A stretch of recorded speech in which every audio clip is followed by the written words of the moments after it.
প্রিয় ভিউয়ার্স, দেশ এবং বিদেশ থেকে যারা আমাদের এই ভিডিওটি দেখছেন সবাইকে শুভেচ্ছা এবং অভিনন্দন। তো আমরা গত ভিডিওতে মূলদ এবং অম্লদ সংখ্যার পার্থক্য নিয়ে আমরা আলোচনা করেছিলাম।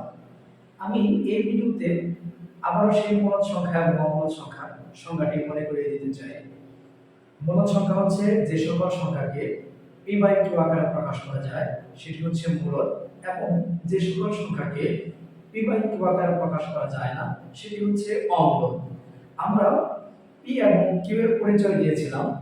p এবং q হচ্ছে পরস্পর সমমৌলিক সংখ্যা, অর্থাৎ p এবং q এর এমন দুটি মান নিতে হবে যারা পরস্পর সমমৌলিক হবে।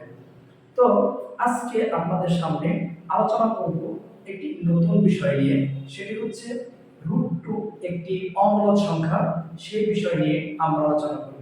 আমরা যদি √2 একটি অম্লদ সংখ্যা সেই প্রমাণটি যদি আমরা জানি, তাহলে √3, √5, √6, √7 অর্থাৎ প্রত্যেকটি অম্লদ সংখ্যা কিভাবে অম্লদ সংখ্যা হলো সেটি কিন্তু আমরা সহজেই বুঝতে পারব। তো আমরা এখন মূল আলোচনায় আসি। আপনারা দেখতে পাচ্ছেন যে আমরা বোর্ডে একটি লাইন লিখেছি, √2 একটা অম্লদ সংখ্যা। এখন আমাদের সামনে যে বিষয়টি বলতে চাই সেটি হচ্ছে কোন মূলদ সংখ্যাই কিন্তু পূর্ণ সংখ্যা নয়।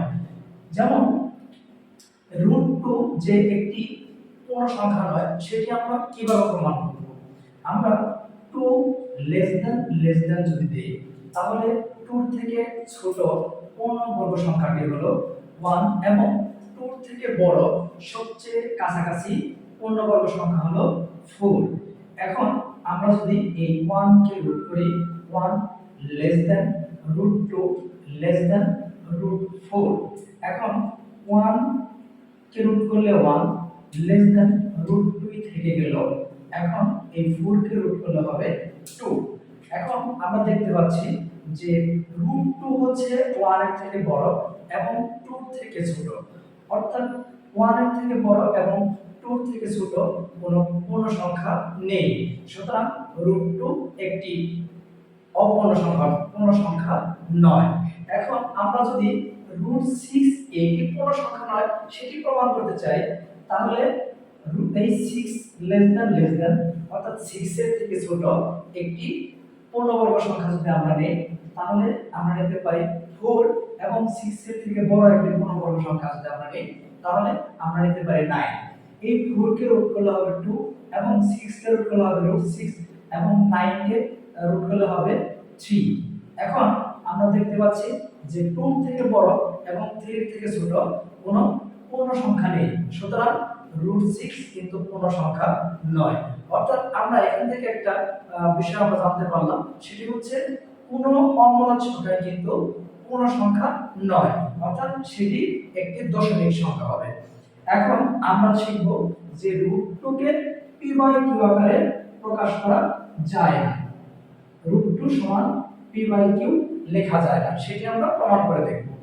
এখন আমরা যদি প্রথমে ধরে নেই যে √2 একটি মূলদ সংখ্যা, অর্থাৎ তাহলে √2 কে কি লেখা যাবে?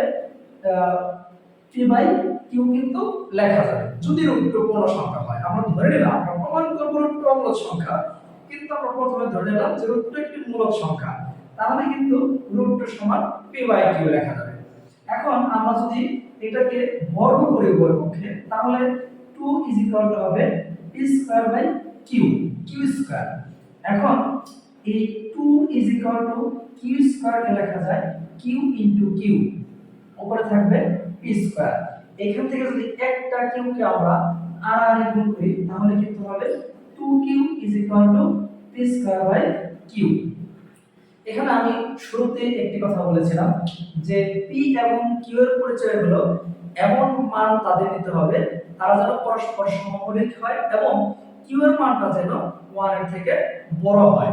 এখন আমরা p এবং q এর এমন দুটি সমমৌলিক সংখ্যা চিন্তা করতে পারি, যেমন p এর মান যদি নেই 5 এবং q এর মান যদি নেই 6, তাহলে কিন্তু 5 এবং 6 দুটি পরস্পর সমমৌলিক সংখ্যা। তো প্রিয় বন্ধুরা, আমরা এখন দেখতে পাচ্ছি আমরা এই সমীকরণের মধ্যে যদি দুটি মান বসাই, তাহলে q এর মান যদি এখানে বসাই হবে 6 × 12, অর্থাৎ বাম পক্ষ পেয়ে গেলাম আমরা 12।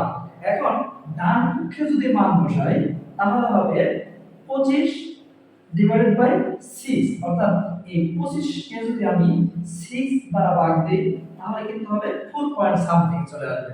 অর্থাৎ আপনারা দেখতেই পাচ্ছেন যে বাম পক্ষের মান হলো 12, যা একটি পূর্ণ সংখ্যা, আর ডান পক্ষের মান 4 পয়েন্ট সামথিং, যা কিন্তু পূর্ণ সংখ্যা নয়। সুতরাং বাম পক্ষ আর ডান পক্ষ কিন্তু সমান হলো না। এখন এই বাম পক্ষ যদি ডান পক্ষ সমান না হয় তাহলে এই 2q এবং p স্কয়ার বাই q কিন্তু সমান হতে পারে না। আমরা শুরুতেই বলেছিলাম যে √2 যদি p বাই q আকারে লেখা যেত তাহলে কিন্তু 2q এবং p স্কয়ার বাই q সমান হতো। যেহেতু 2q এবং p স্কয়ার বাই q সমান নয়, সুতরাং এই √2 সমান p বাই q এটা হতে পারে না। অর্থাৎ √2 is not equal to p by q। তাহলে আমরা ধরে নিতে পারবো যে এই √2 যদি p বাই q এটা সমান না হয় তাহলে √2 তো p বাই q আকারে কোনো সংখ্যা হতে পারে না। সুতরাং √2 কিন্তু একটি অমূলক সংখ্যা, এটি আমরা পেয়ে গেলাম। প্রিয় ভিউয়ার্স, আমাদের এই ভিডিওটি যদি আপনাদের ভালো লেগে থাকে তাহলে আমাদের এই চ্যানেলটি সাবস্ক্রাইব করে আমাদের সাথে থাকুন। পরবর্তী ভিডিও দেখার জন্য আপনাদেরকে স্বাগত জানিয়ে আজকের মতো এখানে শেষ করছি। আসসালামু আলাইকুম।